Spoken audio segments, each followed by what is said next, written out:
Is it easy for you to set and keep boundaries with other people, especially if they're pushing against those boundaries? If not, or if you still want to learn and practice more, then this episode is for you. And this is a special episode. It's a compilation episode of 6 different episodes.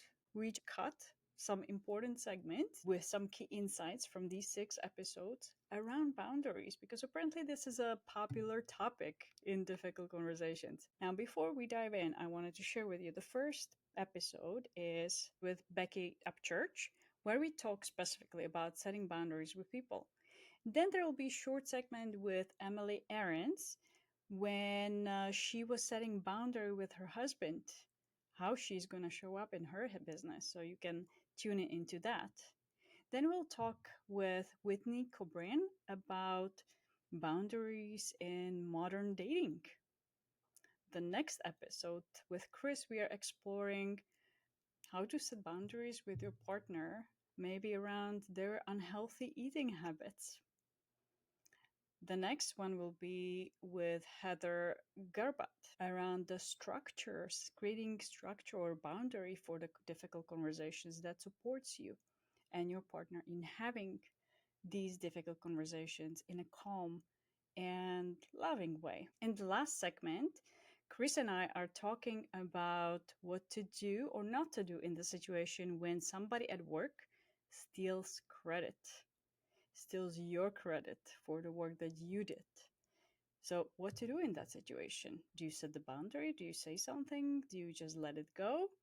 Well, tune it into the last segment of this compilation episode. So I want to invite you to pause and reflect before you listen to this episode about boundaries. Where in your life you've been procrastinating on setting a boundary with somebody, be it in your job or in your personal life. You kind of don't want to set that boundary, but you are noticing the tension already, or the resentment is coming up for you, or the frustration. Identify that person, identify that situation, and listen in all these episodes if there's anything that comes up for you that could support you in having that difficult conversation. Okay, sit back, enjoy, and I'll see you in the next episode. I think one of the absolute biggest misconceptions about boundaries. So many of us, if not all of us, are raised that the nice thing to do is to say yes. The good thing to do is to be agreeable. It's like there's good people and there's bad people, and good people help you out and they say yes and they're always there for you. And while I think those things are admirable, I think sometimes what we get wrong is the idea that we then believe the converse is true. We believe that if I'm not always available, if I say no to you, if I set limits, that I'm a less good person or I'm a less kind person. And I like to use myself as an example. I think I am somebody who anybody who knows me well would say that I am extremely kind and loving. And yet I also think they would tell you that I have some of the strongest boundaries of probably anybody they know. So I feel like those two things do not have to be mutually exclusive. And I think sometimes we're not taught that. And so that's part of why people struggle so much with boundaries, is because we carry that mindset with us into our interactions with other people. And then we have this fear around, well, if relationships are my core value and I'm going to do this thing that's dangerous to relationship, then I'm in trouble. The other thing that I think is really important and way less talked about is how people pleasing impacts relationships. Because on the surface, it would appear that if you ask me to do something and you're my friend and I say yes to you, that's going to help our relationship. I would argue that that is actually not true. Because the reality is, if I say yes to you because I want to, then absolutely, that can help our connection. But if I say yes to you and I show up and I am secretly resentful or frustrated, whether I say anything or think I'm showing it or not, that's the energy I'm bringing to our connection. Also, I'm not showing up fully as my true self. And I believe 100% that the best way to build a connection with somebody is to be 100% authentically who you are, positive, negative, pretty, ugly, whatever it is. I just had this conversation with a friend the other day, and I said, to me, it comes down to, if we really want people to know us and love us, we have to let them see us.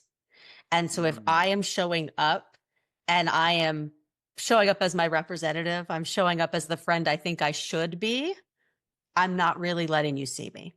And that automatically creates a distance between us, whether it's acknowledged or not. I feel like that's felt. So if I do actually value relationships, the number one thing I'm going to do is show up as my authentic self. So I have friends who I love dearly and rarely see, and they know that I love them dearly. And it's just a matter of, I'm very introverted, and I do very people-y work. I joke, I say I people all the time, and then I need my unpeople time. Unfortunately, that means some of the people I love the most see me the least.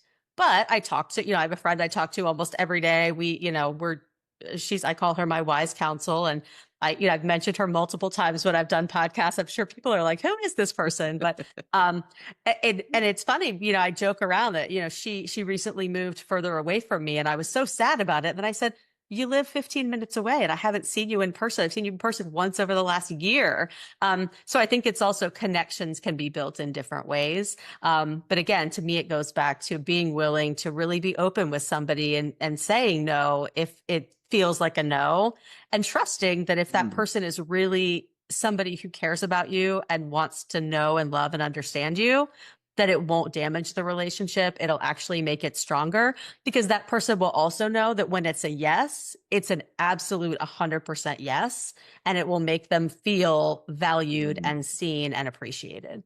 How do you get to the point where you can say no without that fear or that guilt that's underlying? Lots of practice. And I think that's one of the things that I really hope that, anybody listening to this understands. I think sometimes we think that, oh, if I want to make a change, I'm just going to make this change. And then I'm going to, that's going to be it. I'm going to learn a phrase to say no. I'm going to use that phrase and it's all going to work out. I wish that were the case, but it isn't. At the end of the day, I feel like human brains are very complicated, and we have a lot of pathways in there that have been well worn over many years. And so those things don't just go away. So I think really focusing on the mindset work around, what are my beliefs? Why do I believe these things? Can I interrogate these beliefs? Is there something different there that I might want to believe? Can I build that belief? So that's kind of the homework in the background. But I think also, again, just kind of leaning into that idea of relationship, that if you are somebody that I am in relationship with, and you are somebody that I want to continue to be in relationship with, trusting that having that conversation will actually yield better results and a better connection. I also think sometimes we approach these conversations from a very defensive posture. Um, because we think that, oh, it's bad to say no. So as soon as I say no or set a limit, I then have to explain my limit, and I have to make sure to explain it in a way that it will be accepted. Um, and that's not really the case, because at the end of the day, I can just say no or no, thank you, with a smile and leave it at that. Sometimes people feel a need to provide an explanation. Certainly you can if you would like to. But I think, we tend to think of saying no as, I have to have a caveat of why. I can't just say no because it's the choice I'm making for myself and for the situation. So I think also learning that skill as well is really important. And then the final piece that I think makes it really hard, and that I think a lot of people don't think about on the front end, is, I would argue it's actually really easy to say no and set a boundary. Where I think people struggle is with keeping a boundary, because people say all the time, oh, no, I'm sorry, I can't. Or, oh, I'm not available to work late. Or, oh, no, I can't host that event. Or, no, I can't take off work to go to my kid's school to, be part of that party. And then when but I really need you. Oh, we're down 3 people. Oh, but you're the only person I can count on. It's very easy to backtrack. And I think that's where a lot of us struggle, is with the holding of the boundary. So really practicing what that looks like, how to have those conversations if a conversation needs to be had, and really kind of modeling for people our expectations of engagement. That, my boundaries are not a negotiation for me. It's just simply, I'll give an example that's a little bit personal. Years ago, I created a boundary around something with my mother. And I always say to people, the first time you practice setting boundaries, don't pick somebody that you're close to. If you have a relationship with your parents, maybe don't pick them. um, and I just remember I was not going to attend something. And she said something to the effect of, well, I just feel like it's not going to feel the same without you, or it's not going to be the same without you. I think a lot of people hearing that from a parent, there's that guilt. I felt it. I'm not human, right? And I also believed in my reason for not attending, and I was okay with it, and I had accepted it. So instead of immediately being like, okay, well, I'll try to make it work, it was really just simply a conversation of, well, I can't navigate your feelings for you, but this is the situation, and you're going to have to figure out what that looks like for you. Um, and that may sound harsh as I explain it here, but I think that's also part of it, that sometimes we want to take responsibility for how other people choose to feel. And in a lot of situations, people have other options that maybe they're not exploring because we're taking ownership for their experience. I think that's a really powerful thought for our listeners to think about, is we don't have responsibility over how other people are going to experience something. We can't manage that. We can't own it.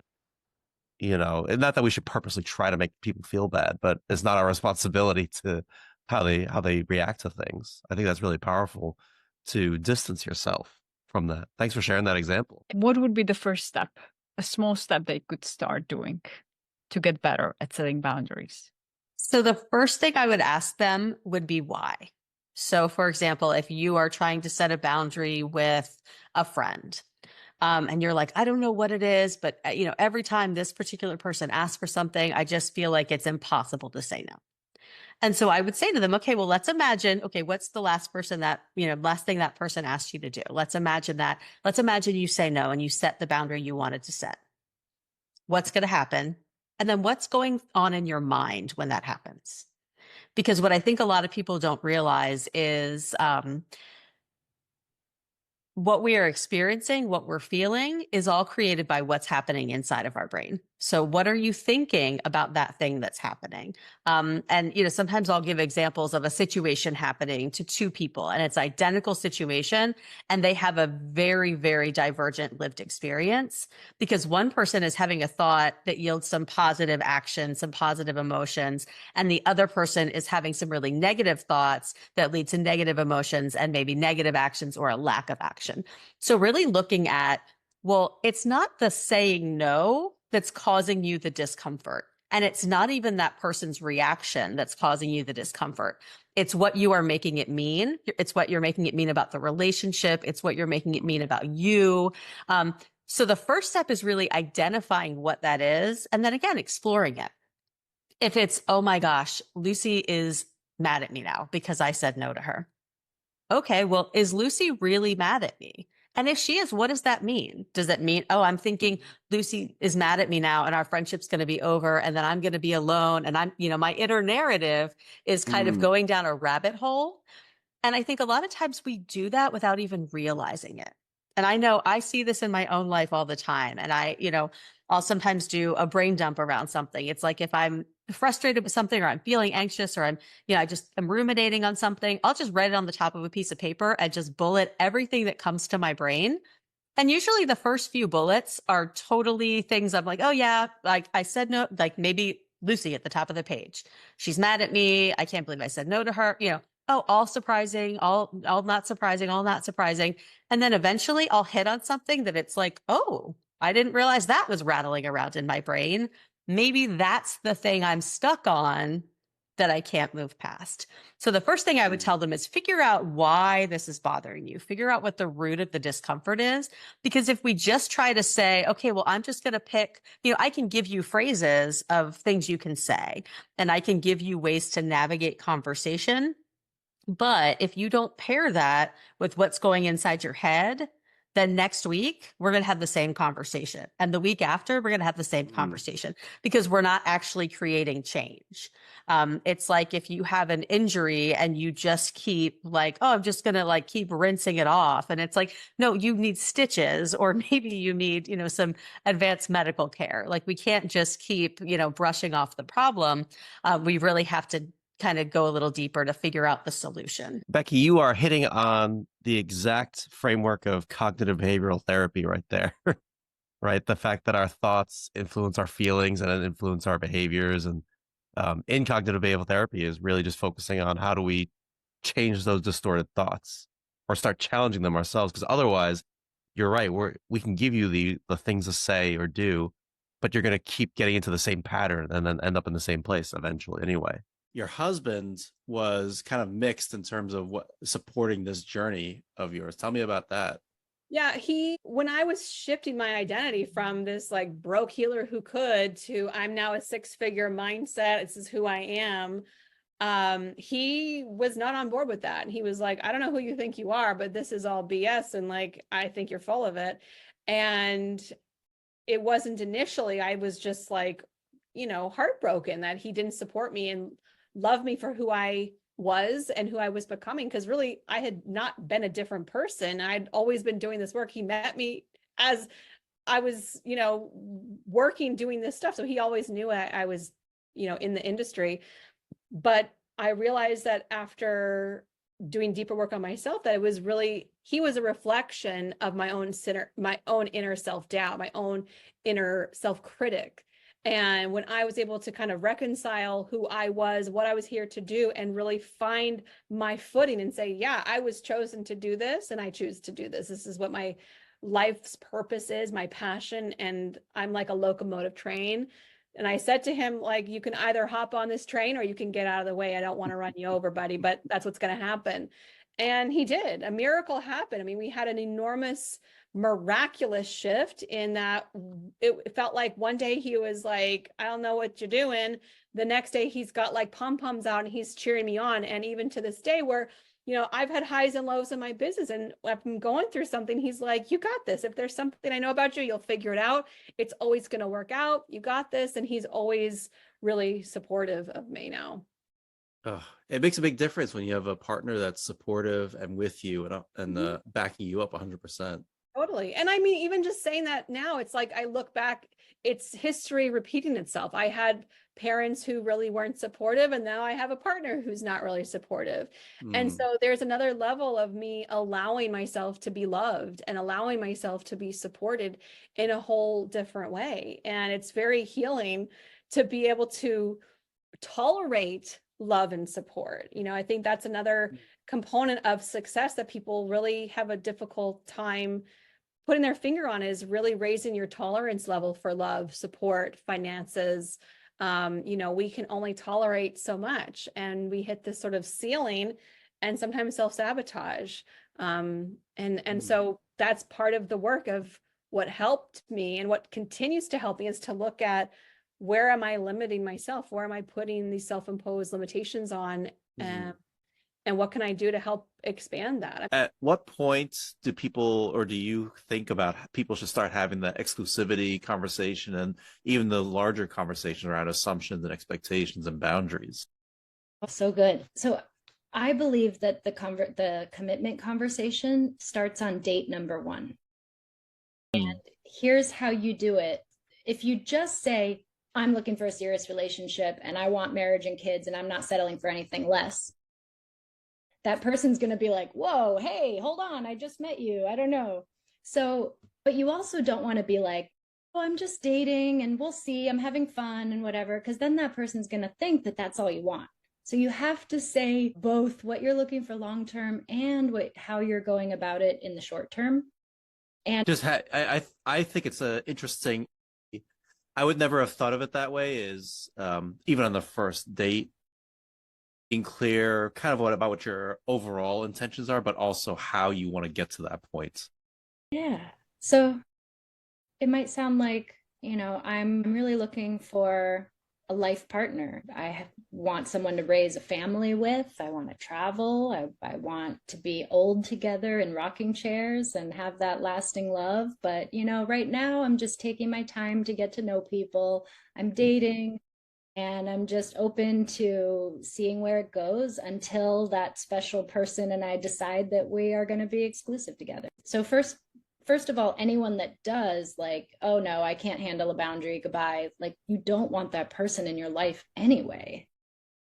They're going to Right. continue to cross your boundaries and push you again and again and again. So you might as well just let it go as early as possible. And setting boundaries early, even little boundaries, is so powerful, because the partner, they want to be with someone that has boundaries. A smart person that's dating, if you so if two people are on a date and one of them's pushing the other one to like move things along really fast and they're like, no, I don't want to. Okay. What you're telling that person is, I'm malleable. I will be convinced by anyone, anywhere, anytime. Like, there's a lot of assumptions that go into it. But the reverse is, if you set a boundary, it shows that person, wow, this person knows how to set boundaries. So when they're out on the town with their girlfriends and they're dating me, I need to know that that person can set boundaries. Nice. There's just something about like having boundaries overall with your date, with other people, in your life, in your family, in your business, work, whatever, that just makes someone even more appealing as a partner. Like, we need that. How do you deal with a partner who's got an unhealthy diet? How do you have that conversation? The last thing I want to add is just relieving yourself of the pressure of needing to change them. Because everybody makes their own decisions at the end of the day, and you can't force somebody to do something unless you tie them down and force feed them whatever, right? Then you can, I guess. But outside of that, people make their own decisions. They have their own free will, and it's important to separate yourself and not feel that responsibility for how they behave or do. Is they have their own free will. They decide to do things, and so True. But it's hard to let go because you care about them. It's hard to let go of that because you don't want them to hurt themselves purposely. And I deal with this a lot with family members who people who are addicted to some sort of substance. Yeah. Right? They feel constantly like, I need to fix this, I need to control this, or I need to. Yes. They feel overly responsible, and then like if it goes well, they're great, they're happy, life's great. Things don't go well, they like stuff. They really take it personal. Like, what did I do to fail? Why can't I fix this? I think you're making a really important distinction there, and it comes back to that self-awareness. And there could be people on the other sides of the spectrum. There could be people with personality really caring for others. And when the empathy and care is just like any strength, when it's too much, it can be sabotaging us, our relationships. Yeah. When that responsibility is too much responsibility, it also takes away that responsibility, that ownership from the other person. When they're just used to that you're always take care of everything for them, they'll never be really forced to learn that and take that ownership for their own health and really get that motivation internal rather than always external. Yep. Which takes a lot of your energy if you are on that side, let's say. So it's also noticing, what am I really responsible? What is my responsibility for versus what they are responsible for? Yep. And what can we change? Can we change somebody else? No, unfortunately not. We can influence, but just how sometimes difficult it is to change ourselves, our own habits. Right. So how can I balance care for myself, maybe refocusing back on what can I control? I can control myself. I cannot control the other person. I can control my communication, but I cannot control them. Imagine your partner constantly telling you what to do or not to do. Yeah, exactly. Like Yeah, we're partners, right? In a relationship. Mm. I'm not your parents, you're not my parents. Like that's not a great dynamic to have either. If one of us No. feels like a parent and like constantly managing the other person. Mm-hmm. Yeah, so really looking at where's the boundary of responsibility? Where's my responsibility? Where's theirs responsibility? Yep. No, I think it's, you know, behavior change is hard, right? Whether Mm. you want to talk about this, whether you want to talk about the way they dress, any unhealthy habit they do, Mm-hmm. smoking, whatever. So Yeah. it's one of those things where I think it comes back down to just what your attitude of let's go in there with care and love. I'm just doing this. I want to have the conversation, just keeping the communication open, Mm-hmm. having it with a sense of I just want to care for you. I just want the best for you. Additional part could be also being clear about your boundaries. Let's say their behavior is impacting you. Yeah. When you are trying to really stay healthy and they're eating the unhealthy when you have family dinner, let's say they bring the chips. Yep. And it's really hard for you to resist because you're trying to change your own habit. And it Right. is Right. Right. Right. hard. So really having a boundary in case, I don't know, for example, I will eat with you only when you don't have these foods. If you Yeah. do, because I really want to protect my own health, I'm just gonna eat in the next room. I don't know what would be the Mm. specific boundary for you. It's Right. just Right. an idea that came up for me. Or let's go Yeah. to restaurants only when they also have healthy options for me. That's great. Yeah. I think that's fair. You know, whether it's great to set your own boundaries and say, listen, you're right. I can't, you want to eat like that? That's on you. Can you Yeah. just help me out? I want to be healthy. Mm-hmm. Yeah, and find a way how it could be a collaboration, a teamwork. Today, I'm excited because we're going to talk about how do you manage and navigate some of these difficult conversations and conflicts within relationships. How are you managing your own triggers? How are you listening well? And today I have with me a guest, a world-renowned psychotherapist and coach specializing in love and relationships, Heather Garbett. She's on a mission with the goal of empowering 10 million people to create true, loving, and mutually supportive relationships. We're so happy to have you here. I know Lucy is sad that she's not able to be here, but just briefly, can you share with the audience kind of what you do and how do you do it? I help people separate well from relationships so that they can learn and grow from them, so they don't make the same mistakes again. So they look after their kids if they have them from a sort of mutually respectful, co-parenting, cooperative point of view.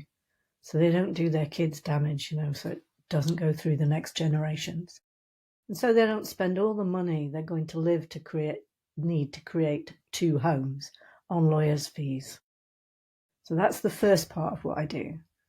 My favourite part is calling in the one, which is to help people who are single to find true love. And I have great success with that. What are your thoughts on like there seems to be a really big trend of these are my non-negotiables. I have a long list of red flags and you hit any of them, that's it. We're not talking about it. We're not going to confer anymore. It's just over. How do you feel about that trend of like the quick to release relationships? I think it rather depends what the red flags are.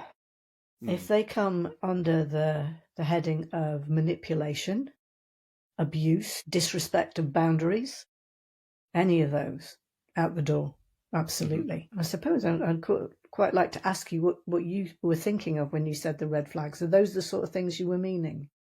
Well, I see that too. Like I agree wholeheartedly. Like there's boundary crossings or manipulation or just, unhealthy behaviors that might be part of the dynamic.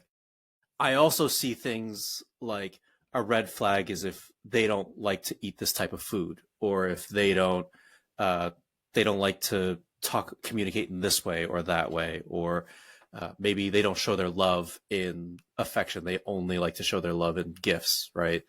But that's the red flag. They're like, nope, I don't like that kind of person. I'm not going to bother trying to get to know that or navigate that difference. I think it's really important for each person to make that decision themselves, because how important is it for you to be having physical affection? Recently was working with a woman that wasn't part of her relationship after they'd had their children. And it really, really hurt her to the point where she was nearly burned out trying to keep the relationship going sort of at her physical and emotional cost. Hmm. And it was fine for her partner. He was fine with it. And he kept doing all of the other winning things. But because that wasn't there at the core, she didn't feel loved. Mm-hmm. If you don't feel loved, I mean, it's quite hard to go around that dog leg. Yes, he gave me the red flowers at Valentine's Day. Yes, he provides everything for the children. Yes, he takes care of all of the household finances, all of that things. But I just feel like I'm not really here. Then, that's a red flag the size of the White House, isn't it? Mm-hmm. That takes a lot of self-awareness, though. Right. Like to know, like, oh, it's, even the differentiation of like what love makes me feel fulfilled versus, because like for that, in that example, the partner, that might be how he just shows love, like doing all these acts of service. Right. And that's how he's like, oh, this is exactly how I demonstrate and show that I really care for you. And so how do you help people build that self-awareness, or how can somebody build that self-awareness of what they really want and need? There's a really simple quiz called the 5 Love Languages quiz that you can do, and it gives you very straightforward ideas. And what I would also say is it's better to catch it at the beginning. So if you do see somebody and they want to give you gifts, okay, you could say that could be love bombing, but they want to give you gifts, they want to do everything for you, but you don't really feel that you can talk to them, you can't be yourself with them, then that is a red flag. You don't want to be finding that out 20 years down the line because Mm-hmm. you thought, well, he's nice, she's nice, there's not a mean bone in their body, but, there's not a meeting of heart and soul either. You want to be finding that out after 2 or 3 dates. Yeah, early on, I think that makes sense for sure. Wondering, let's say there is a couple that's been together, married for a few years now, and now they're like, they haven't had these conversations enough, and they like, they just have been able to get by because one person's just kind of acquiescing in whatever way, or both are. But now things are getting a little more difficult. Like maybe they have kids, maybe life's changed, their life circumstances have changed. How would you best recommend or advise or coach people in these relationships to start having these better conversations and listening to each other? Yeah. So you have the date night and you work out how to get a babysitter so that the two of you can just be alone. You can't do it with distraction. You can't do it with the TV on. You need to be dedicating the time. It may only need to be 2 hours. And what I like to do is to start it off with appreciations. So it can be gratitude for what's happened this week, which already puts you in a better frame of mind because you're not looking for everything that went wrong. You're looking for everything that went right. And then a pat on the back for yourself for whatever you've achieved or things you didn't fall into or the nice things that have come your way. But generally a pat on the back for something you feel good about. And then appreciate the other person, the things that you've seen, that they've done or how they've been. So that you both start the next bit of the conversation from a good place. And you need to listen to each other well and validate each other's feelings. So say you've got an issue that's arising about, I don't know, how you parent your kids. You have a big piece of space about each of your feelings about it. I feel when you say this to little Johnny like this. This is what I see in his face. This is how it affects me. And then the other person can say, okay, I see how that affects you. I hadn't seen it from that point of view. Just hearing, not commenting, just hearing. And also reflecting what they've heard to make sure that it's understood. Because you might assume something. And you can ask questions, a little bit more information, but not so much that it's the sort of question of, well, why did you react like that then? No, it's a sort of, can you tell me more? Yeah. Just curiosity, right? Yeah, curiosity and kindness and openness. And then the other person can have their parts that they say. And so there's a chance that you hear each other's points of view and you don't, to the best of your ability, you don't judge. I mean, I think when things have really come unstuck, it's quite difficult to get back from. It's like trying to repair an engine when you just filled it with super glue. But, if you can set these sorts of things off at the beginning, the chances are you won't get to that really glued together immovable logjam of difficulty. So those are the initial things, to really listen to each other and not to make it necessarily any decisions then, but to go away and reflect and come back together and think about it some more. And during that conversation... Why do you think people have such a hard time listening at the core of it, instead of wanting to jump in or or taking things personally, or start getting triggered, instead of being curious and open and kind? Because we've never been taught these skills. And we're insecure in our egos. We're frightened. So we want to jump in to shut the other person down. Otherwise, we're going to get triggered and we're going to go into I'm about 4 and my big sister is getting something that I'm not getting. And that makes me feel outraged. And I want you to see me, not her. It could be something as simple as that. So that's why I'm saying that's quite sophisticated, because it does require a lot of presence of mind not to take it personally. And, I've had a spat with my partner today over leaving lights on, That comes from his childhood, where he was told not to leave lights on. He's gone all parental on me, And I've gone all on you, sort of thing.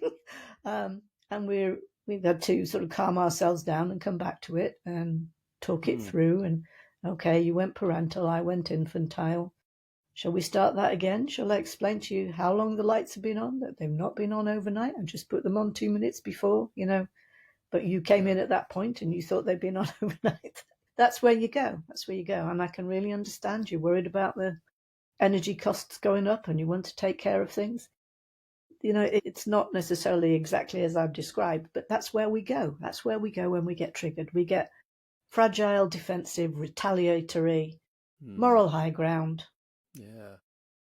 Win-lose. Just as an amusing little story, I was at a dinner party a couple of weeks back and there was a man there and his wife wasn't there, and he was just jokingly saying to another friend that I overheard, he said, I finally worked out how to win an argument with my wife. I argue with the same lack of logic that she gives me, and it completely stumps her. And the guy I was sitting next to was really sweet. And he said, so you think discussing things with her is about winning and losing? And he said, well, yeah. Like, this is a 60-year-old, Yeah. Never occurred to him that there could be anything about win-win rather than win-lose. That's a good segue into thinking about, how do you like to help people view conflict? If it's not win-lose, or it's not even about winning, it's really about how do we work together? How do you help people move and navigate through that conversation? I think I usually use it as a way of deepening connection. You see it that way, if you possibly can. I mean, we're not talking like this being easy, because we're managing our own feelings, somebody else is managing theirs, we're triggered and all of that. But if you can see it and have a structure around it, it stops you getting in the mud in the middle. So I help people create the structures, like an intentional discussion. What do we want out of this discussion together?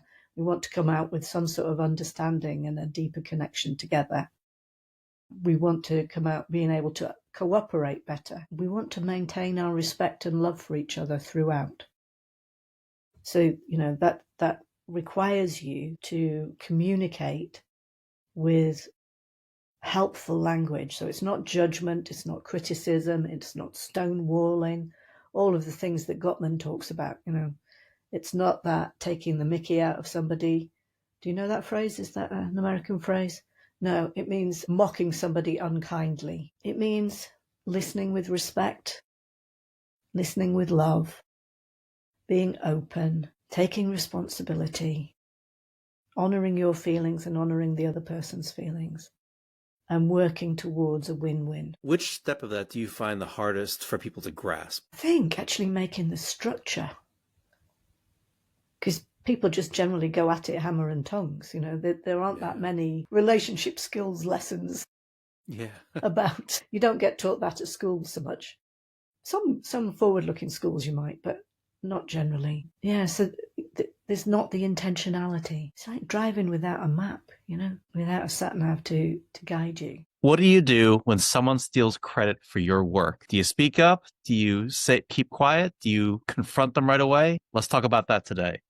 So then let's move into what to do, what not to do. What should we not do in this when we're confronted with the situation of someone's taking credit for our work? One of the first things that comes up for me is start screaming at them in the middle of the meeting, maybe. That would not be professional or beneficial to the situation. Right. What comes up for you as a second thing, what not to do? I think assuming bad intent. I think it's all too easy for us to assume that they're purposely trying to backstab us or get in our way. And especially if it happens over and over again, I think it's very clear or it's very easy to say they're just doing this because they either hate me, because they just do this to everyone. They're trying to backstab everyone. And maybe they are doing it to everyone, but it doesn't mean that they're purposely wanting to push everybody down. They're just doing it for whatever reason, right? Yeah, that's a good one. I would say maybe next one might be trying to punish them in some way or backstab them back or hurt them in some other way. Like no retaliation. Let's say I'm not going to share this important piece of information with them. And therefore their project might get delayed because they don't have that important piece of information. But why not? I mean, I guess that to play devil's advocate, like if it doesn't affect us, right? If it's a project like they're working on by themselves and it doesn't affect us, why wouldn't somebody want to retaliate and just hold back data or delay giving data? Well, I would say it could be a natural instinct to to punish back, right? Yeah. And then is that the best strategy? Well, of course, everything is contextual. We don't know the specific situation. Some situations when there's nobody else to support them, I don't know if that would be the best strategy, but there are consequences of that. I mean, in your mind, what are the consequences? Because I'm thinking, like, if it doesn't affect me, like, what could the consequences be of me not giving you data or giving you information you need? So for me personally, it wouldn't be aligned with how I want to show up with people. Fair. So that would not be, aligned with my values, how I want to be. So that would create some internal pressure and stress for me. I think that's fair. Yeah, it could go against your own values. You could just start going down a road of ending up being turning into somebody that I don't like to be that person. So I would lose myself in a way. Yeah. Because I'm constantly focusing on the other person rather than on focusing what's important to me. Yeah, then it becomes about the other person. It kind of takes over your world. You're absolutely right. Yeah. For sure. Yeah. I think also it's similar to that. It just becomes like a cycle, a self-perpetuating cycle that just kind of gets worse and worse because then you're withholding data. They're assuming you're bad intent on your part, which it is in this situation. Yep. So then they start withholding data. And so now it just becomes a full-blown conflict. And then now there's drama. And then if you gossip, I don't know if you were going to say that, but like, don't gossip about it because then now you're drawing other people and then it becomes a real battle within the whole team or the whole organization. And then the work becomes so stressful. Yeah. And we spend a lot of time at work. So then what is the impact on your family life when you come home stressed out from all the drama at work and drained? Yep. So there is a high cost that we are paying. Absolutely. Possibly. Yeah. Yeah, I think so. So then here's one that I've seen and I think and I agree with is don't feel like you need to take credit for everything.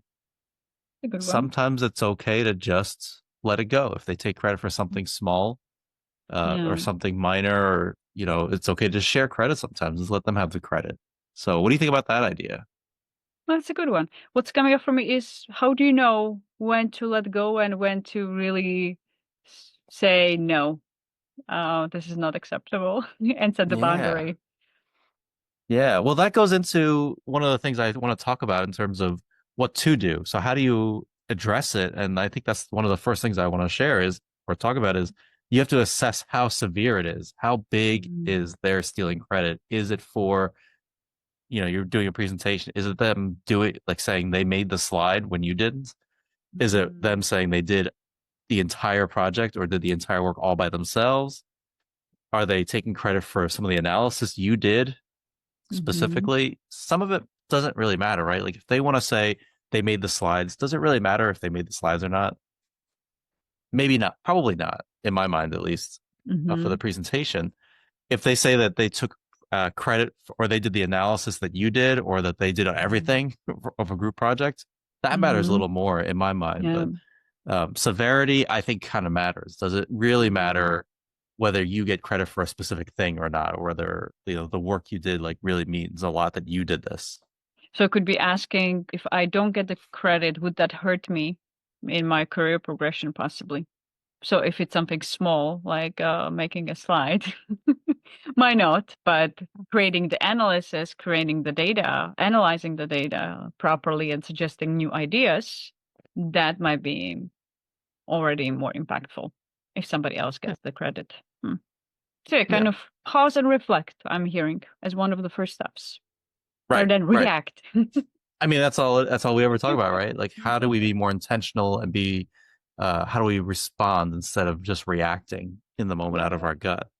That's true, because the survival brain wants to go there and respond right away and do something. There's also one other thing I just remembered. We didn't say what not to do anything with it, no matter how big the theft is, the credit. Say, well, there's nothing I can do about it. I've noticed sometimes it's let's say when there's been even some trauma in the past, it's almost the learned helplessness when we feel we don't have a voice, we don't have a say, and if we say something, it's going to be turned against us. Yeah. And so noticing the tendency when we never speak up for ourselves, no matter what happens. Yeah. Right, because it could be you not say anything. Even if it was a minor thing, it could be seen as they're okay with this, so I'm just going to doing more of it. So people even don't know you have a problem with it. Yeah, very right. Absolutely. Great point. So, sorry. Back to now what to do. So speak up when you feel just severity. Just the severity. What else? What else would you do? Be really clear on expectations, responsibilities, and division of the work, and document it.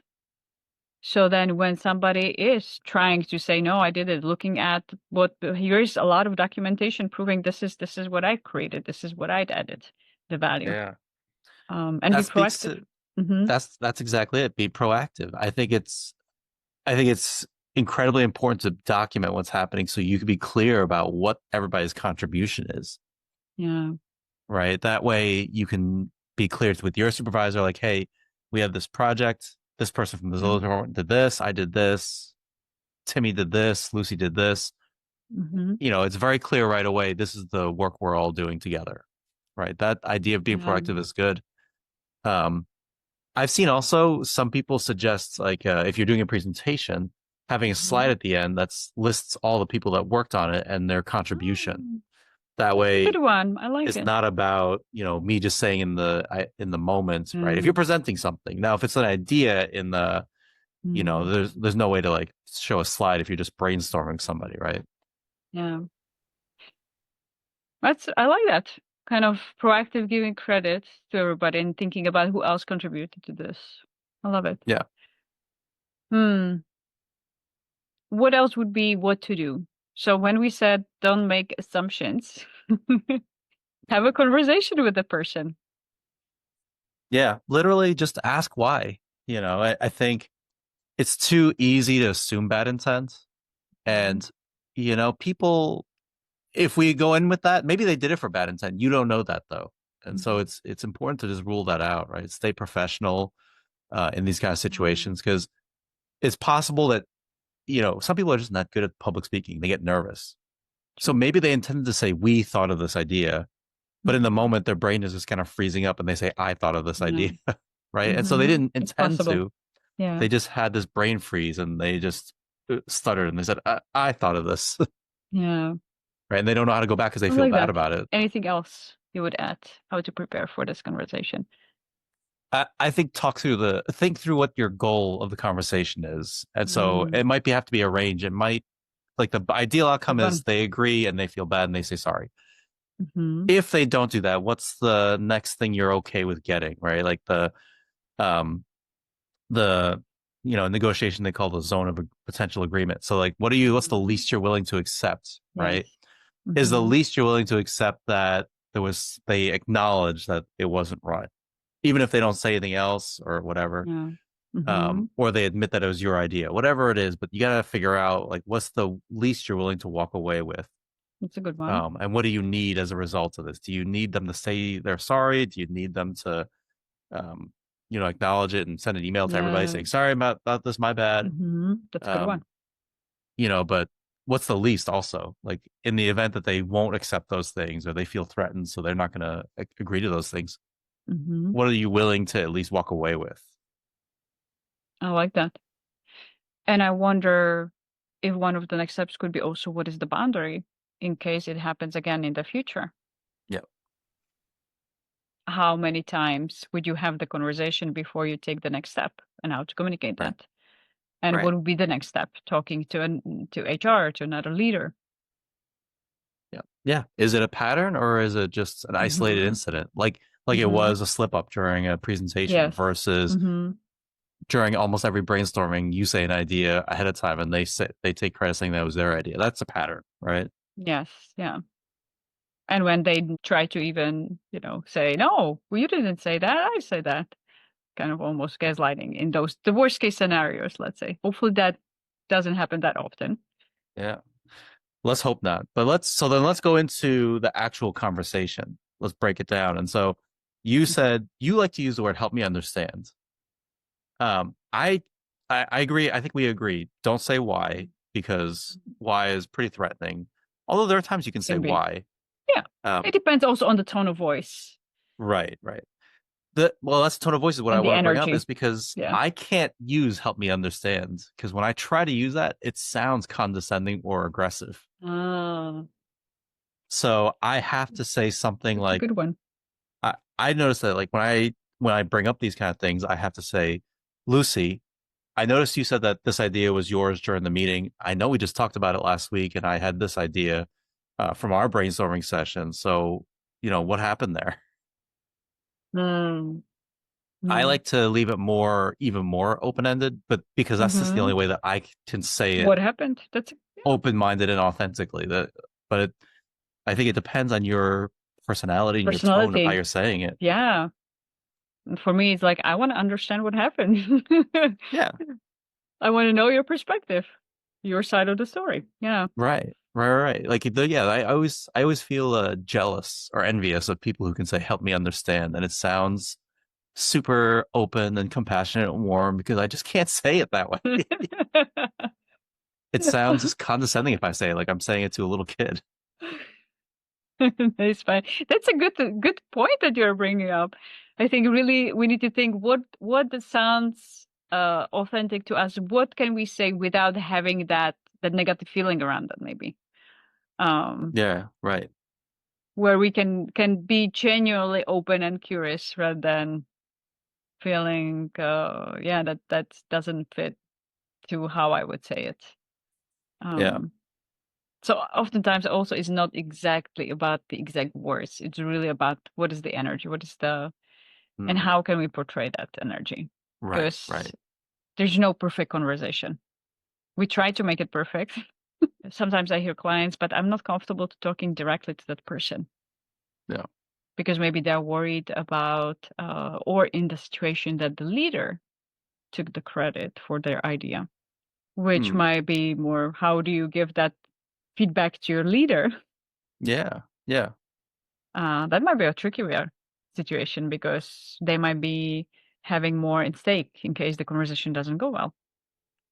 Yeah. And so in those kind of situations, if you really don't feel comfortable saying, like, Lucy, last week we talked about this and I gave you that idea. If you don't feel comfortable saying that, that's fair. You're right. Some people don't say that. And I think sometimes in communication, we are taught to take away some of those softener words. Like, I think, I feel. Yeah. I think it's okay to intentionally use those things and double check. Like, hey, Lucy, last week, I know we were just talking about the same topic, and I feel like we talked about this, and I feel like this is I feel like we talked about this idea, and I thought we had come to an understanding that we had talked about this together. So, what was your memory of that conversation? That's a good approach. So really soften the message in a way. Right. In those situations when you're not sure about the reaction or it's really sensitive. Yeah. Yeah. I think the key is you're still being soft, and it still can be seen as, too passive.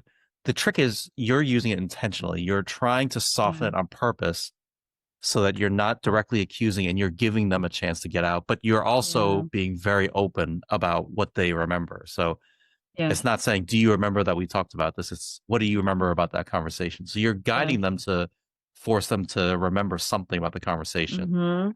And share something. And you're still dealing with the situation rather than saying, no, I cannot say anything because it's my boss. It is what it is. Yeah. And I think that's at some point you will have to say it was your idea. Yeah. Right. Whether you say it there, whether you bring it up to them straight, or whether they keep thinking that it was their idea, or they thought of it, or they just keep denying that you even thought of the idea.